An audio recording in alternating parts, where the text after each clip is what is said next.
The silence inside the Lander Airfield dining facility had a weight to it, a low-pressure tension made up of clattering trays and half-hearted conversations. Unwritten rules governed the space like tribal law. Air Force maintenance crews owned the window tables. Marine infantry had claimed the corner booths. And right in the middle, loud and comfortable as landlords, sat the men of the 75th Ranger Regiment. They were their own world. Multicam uniforms decorated with scrolls and tabs that announced a very particular kind of earned lethality. Senior Chief Petty Officer Maya Reeves moved through that ecosystem carrying her tray like something that didn't belong. Her uniform was plain sage green, bare of the combat patches and unit insignia that passed as currency in places like this.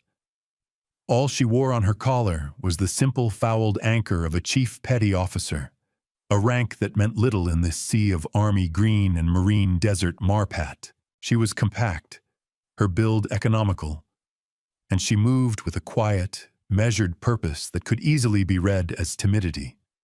She found a small empty table against the far wall, the kind of table claimed by ghosts and newcomers, and sat down. She was 3 bites into her meal when the shadows arrived. 11 of them. They didn't surround her in some dramatic, menacing circle. It was clumsier than that. A casual, swaggering encirclement that was somehow more insulting for its carelessness. Staff Sergeant Jack Harmon, their ringleader, planted his knuckles on her table. He was a caricature of the special operator type, jaw like a hatchet blade, shoulders threatening the seams of his uniform. His ranger scroll was front and center. His combat infantryman badge, immaculate. "Well, look what we've got here." Harmon's voice boomed, and the nearby tables went quiet. A few of his guys snickered. A little sailor who's lost at sea, Maya didn't look up. She kept eating, unhurried, deliberate. It was a violation of the unspoken contract. His presence demanded acknowledgement. Her silence was a defiance he couldn't wrap his head around. "Hey," he said louder, tapping a thick finger beside her plate. "I'm talking to you." She finished chewing, swallowed, and then raised her eyes. They were dark and steady and held nothing. Not fear, not anger. Just observation. She was cataloging data. "You know who I am?" Harmon asked, puffing up. It wasn't really a question. It was a declaration of territory. "We're the 75th, the tip of the damn spear. Just came back from a rotation that'd make your little sailor buddies cry in their racks. What do? Push papers on some ship?" His men laughed, a practiced pack sound. Maya's gaze moved across them one by one. She clocked their faces, the placement of their patches, the easy arrogance in how they stood. 11 total, including Harmon. "Lost your tongue?" One of the younger ones jeered, working too hard to match the staff sergeant's energy. Maya's eyes returned to Harmon. She gave a single, barely perceptible shake of her head. Not a denial. A dismissal. That, more than anything, lit the fuse. Harmon's expression hardened. He was used to fear, or at least deference. This calm, indifferent appraisal was something he had no category for. With a single contemptuous sweep of his hand, he cleared her tray from the table. It hit the linoleum with a sharp, ugly clatter. Food and juice spread across the floor. Every head in the dining facility turned toward the small table against the wall. This was the cue for a reaction, for tears or rage or a shouted comeback he could use to justify the aggression. He waited for it, a smirk already forming. Senior Chief Petty Officer Maya Reeves looked at the mess on the floor. Then she checked her watch. Then she looked back at Harmon, her expression unchanged, like a camera lens taking a reading. She stood up slowly, her chair making a soft scraping sound. She was a full head shorter than him. She picked up the fallen tray, movements clean and efficient. She didn't look at him again. She walked past the silent cluster of soldiers, left the tray at the cleaning station, and walked out. The silence she left behind was heavier than the noise that had preceded it. Harmon's smirk didn't hold. He'd won the confrontation technically, but it felt like punching smoke. He'd wanted validation. What he got was nothing. Just quiet observation and a clean exit. The murmur that spread through the room had a different texture than before. Not amusement, discomfort. The Rangers went back to their table, their laughter a little too loud, a little too deliberate. They'd made their point, but somehow they felt like the ones who'd lost. Back in her quarters, the room stood in stark contrast to the noise of the base. A bunk, a locker, a small desk. Spartan, exactly as intended. But on that desk sat a hardened Pelican case, and from it she had arranged a suite of electronics that hummed with quiet, concentrated purpose. She sat down, not in anger, but with the cool detachment of someone beginning a controlled experiment. She opened a matte black laptop, its casing non-reflective, no logos. A few keystrokes brought up a simple text interface on a secure encrypted platform. She began to type. The report was stripped of emotion. A recitation of facts. Log entry 214-18. Lander Airfield, DFAC-2, 1832 Zulu. Verbal engagement initiated by U.S. Army Staff Sergeant, identified by uniform insignia as Harmon, J., assigned to 75th Ranger Regiment, 1st Battalion, 1833 Zulu. Subject accompanied by 10 additional individuals from the same unit. Verbal provocations centered on inter-service rivalry and gendered condescension. 1835 Zulu. Subject escalated to physical action, displacing personal meal tray. Intent appears to have been public humiliation. 1836 Zulu. Disengaged. No verbal response provided. All 11 individuals visually identified. Logged. She saved the file, the encryption algorithm turning silently. It was a ritual of containment. She had taken the chaotic emotional energy of the encounter and converted it into cold, usable data. Data could be stored, analyzed, acted upon. Emotion was just noise. Her preparation wasn't about retaliation. It was about recalibration. She opened a second, smaller case. Nestled in custom-cut foam was a single circular patch. Midnight blue, nearly black. A silver phoenix rising from stylized flames was embroidered at its center. Beneath it, in muted gray thread, ran a Latin motto, Fides in Tenebris, faith in darkness. It was the unofficial emblem of a unit that didn't officially exist. Project Trident. She studied it for a long moment, her fingers tracing the outline of the mythical bird. A reminder of who she was beneath the sterile uniform and the assumptions of men like Harmon. A symbol of rising from ash, of finding signal in noise. She closed the case, the soft click of the latches settling in the quiet room. Her focus was restored. Her mission here was to assess the base's electronic warfare vulnerabilities. The human element, she noted internally, was proving to be the most significant one. The following morning, Master Chief Petty Officer Frank Decker found her inside the anechoic chamber of the Signals Intelligence Building. He was a relic from a different Navy, his face a roadmap of past deployments, and one of the few people alive who knew what that Phoenix patch represented. "Heard there was some friction at the DFAC last night, Maya," he said, his voice a low rumble. No prying, just an opening. She didn't turn from the antenna she was calibrating. "Situation is being monitored, Master Chief," she replied, her tone level. Decker nodded. He understood her language. Monitored meant documented. It meant she controlled the response, whatever that would be. Harmon's a peacock, all feathers. But a peacock with a tab is still a problem. "All data is useful," she said. That ended the conversation. He gave her a paternal nod and left her to her work. The next provocation was as predictable as it was arrogant.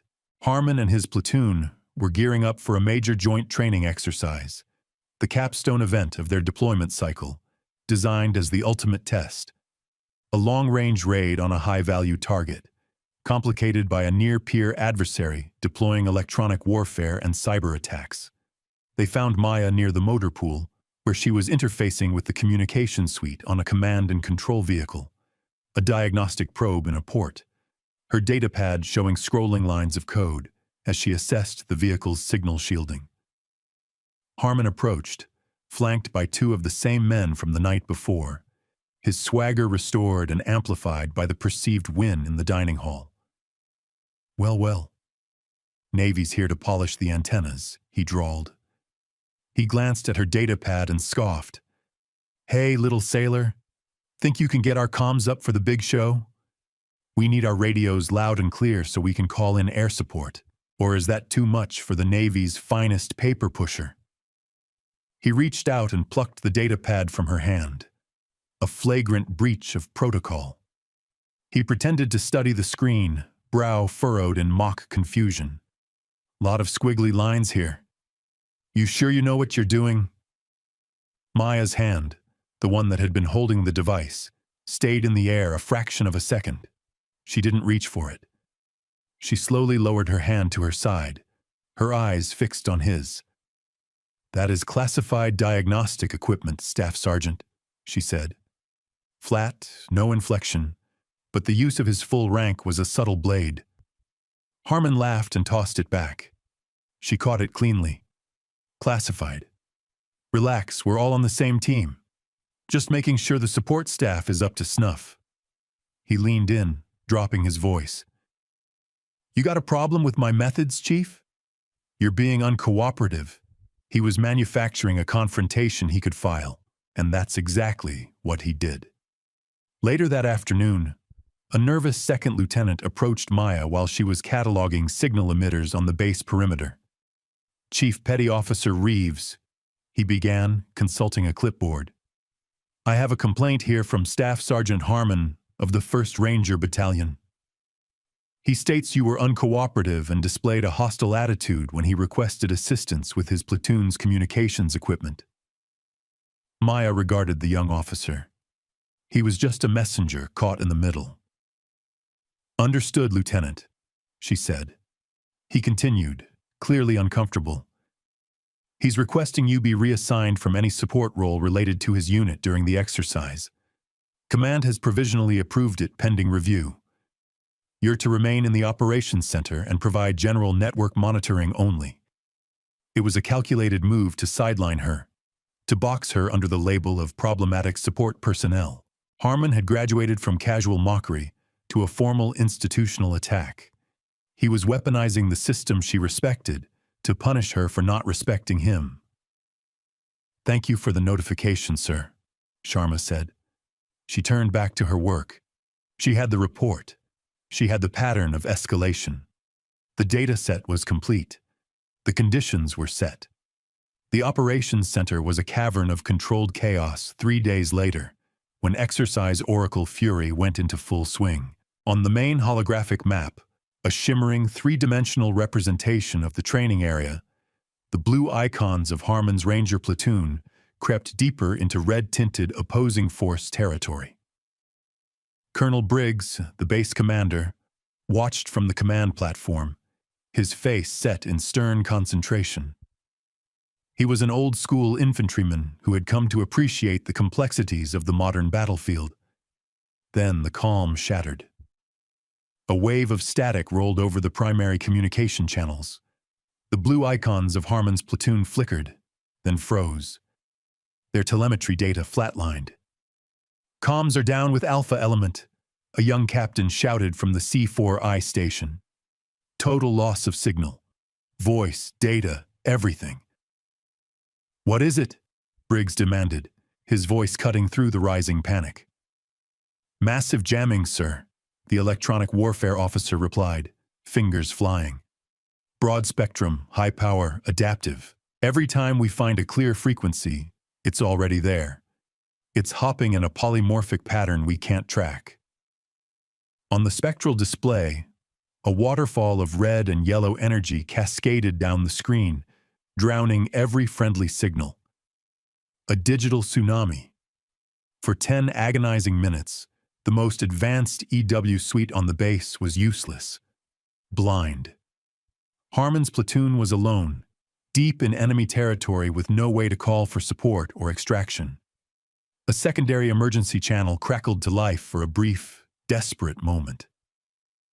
Harmon's voice, stripped of all its arrogance, came through small and panicked, taking simulated fire from multiple positions, completely pinned. Can't maneuver, can't talk. Multiple simulated casualties. We are in the kill box. The signal died. Colonel Briggs's face was grim. This had stopped being a failed exercise. It was a catastrophic failure of his command's technical capability. His eyes scanned the frantic faces of his team, all staring helplessly at their screens. And then he saw her. In a quiet corner of the OC, away from the main commotion, stood Senior Chief Petty Officer Reeves. She hadn't been assigned a station, per Harmon's request. She was simply watching. She was looking at a secondary spectral display showing raw, unprocessed signal data. To everyone else in the room, it was meaningless noise. To her, it was a language. Master Chief Decker materialized at her side. He had seen it too. "They're blind, Maya," he said quietly. She didn't answer. Her eyes were narrowed, focused. She wasn't looking at the jamming signal itself, but at the infinitesimal gaps between the frequency hops. In those microseconds of transition, the system had to renegotiate its own internal network. It left ghosts behind, tiny residual artifacts in the electromagnetic spectrum. A digital fingerprint. She walked away from the monitor, moving with calm precision through the panicked room, directly to the main holographic map table where Colonel Briggs stood. The EW officers were still shouting jargon at each other, getting nowhere. Maya's arrival created a small pocket of silence around the command platform. She looked directly at Colonel Briggs. "Commander," she said. Her voice wasn't loud, but it cut through the noise with complete clarity. "The jammer is not a single source. That is a decoy. It is a decentralized 3-node network designed to mimic a brute force emitter." The lead EW officer, a major who prided himself on his technical acumen, turned to her with a dismissive scowl. "That's impossible, Chief.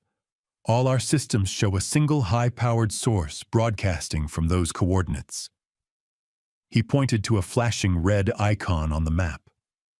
Maya didn't glance at him. Her focus stayed on Briggs.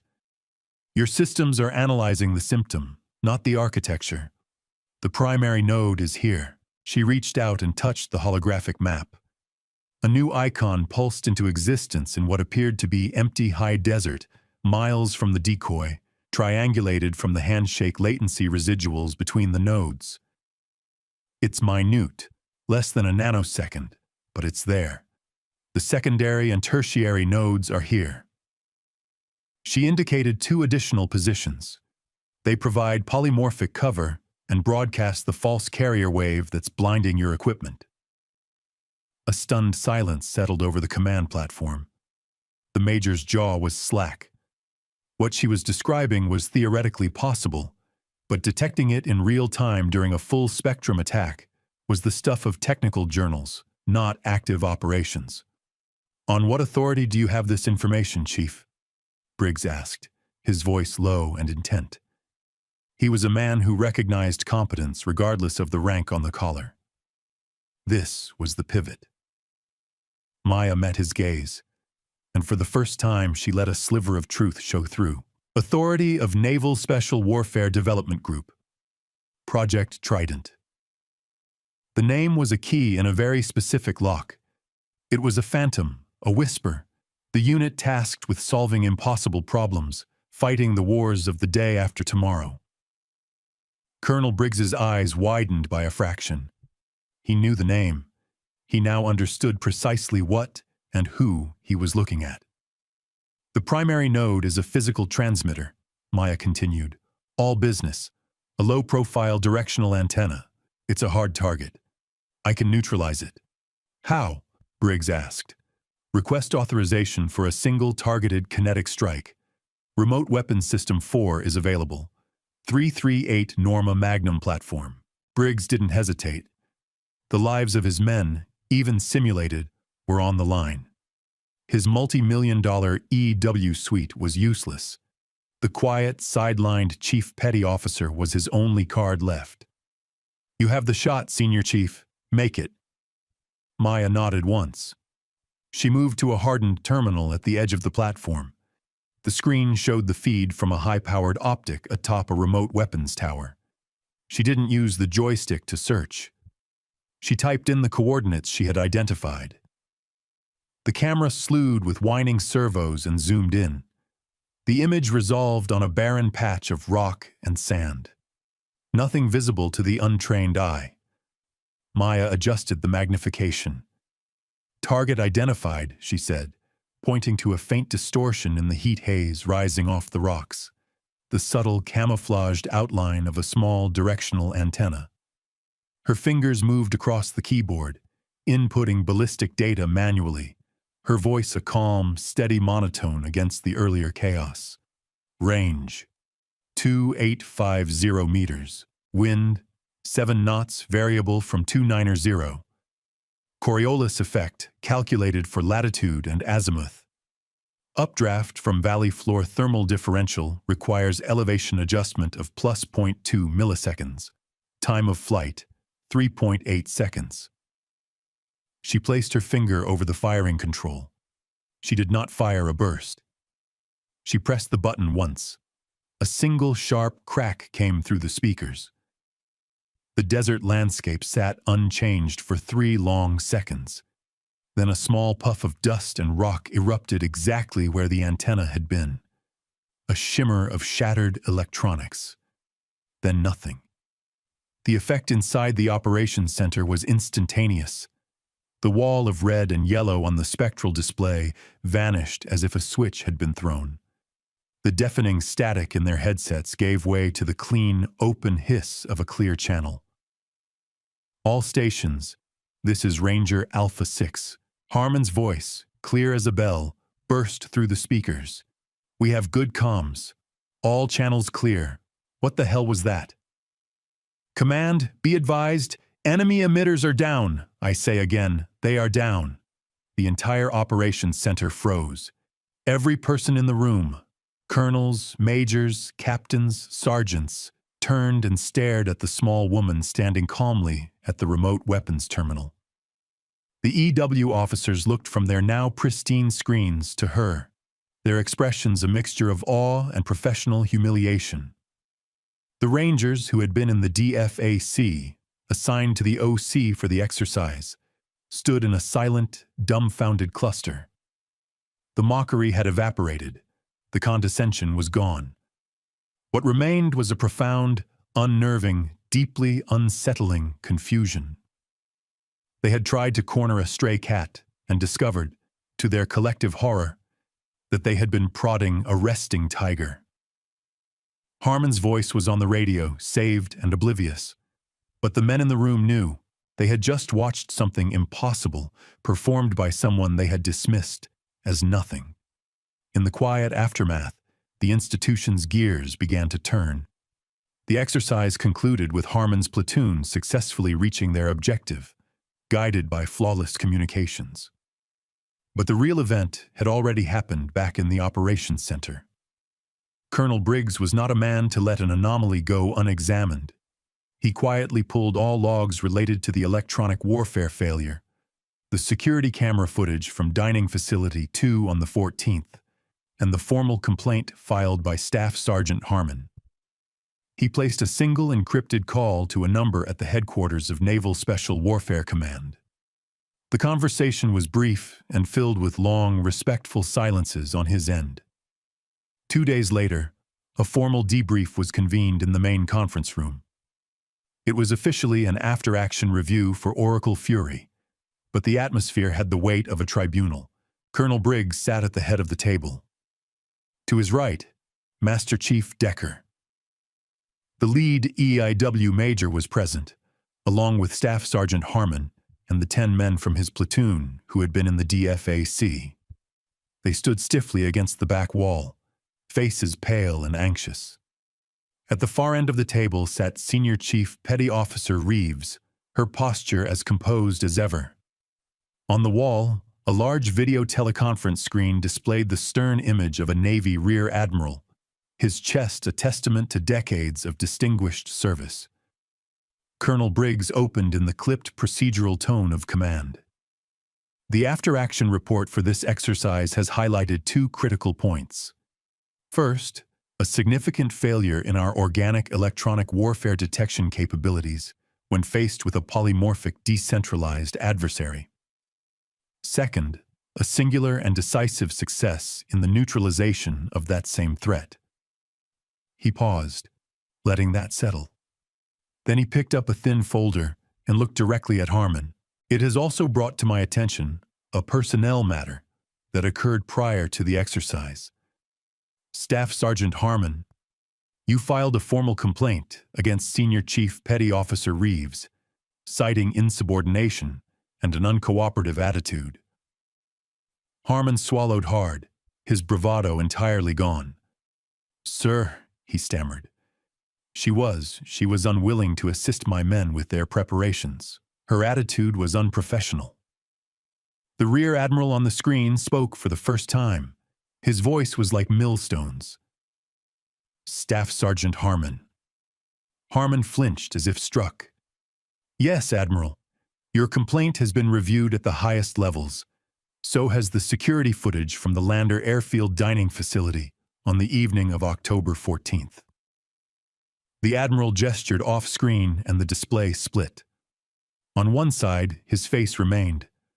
On the other, silent, damning video began to play. Harmon and his men surrounding Maya's table. The arrogant posture, the aggressive lean, the final contemptuous sweep of his hand sending her tray to the floor.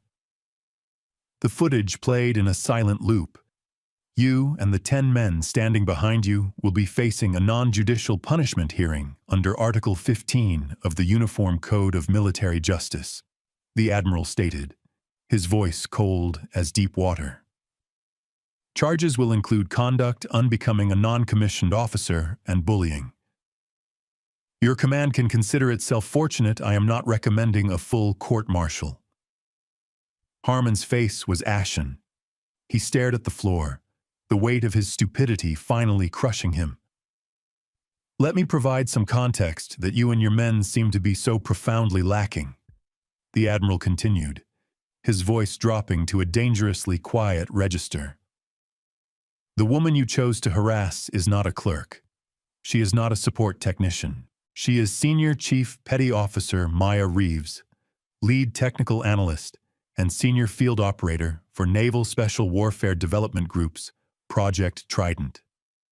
For those of you who don't know, that is our most advanced directorate for C4I, unconventional warfare, and signals intelligence.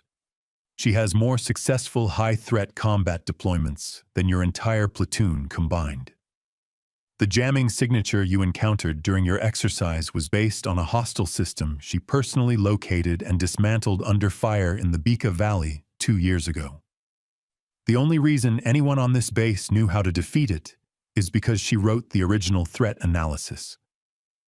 The revelation landed in the room like a physical blow.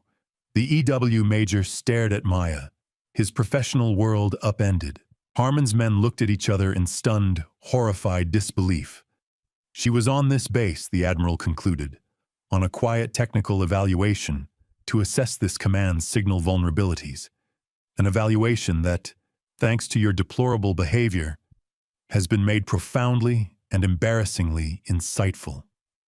You did not see a paper pusher, staff sergeant. You saw the one person on this continent who could save you from your own incompetence, and you tried to break her. The silence that followed was absolute, the sound of careers ending and legends being born. Colonel Briggs stood and walked around the table until he was standing before Maya. Senior Chief Reeves, on your feet. She rose, expression unreadable, With the solemnity reserved for the most important ceremonies, Briggs reached out and carefully removed the fouled anchor of a chief petty officer from her collar. From his pocket, he produced a different insignia, the same fouled anchor, but with a silver star on top. Senior Chief Petty Officer. The promotion board results were expedited by Naval Special Warfare Command, Briggs said, his voice clear and formal. This was earned 6 months ago, Senior Chief. My apologies for the delay in its presentation.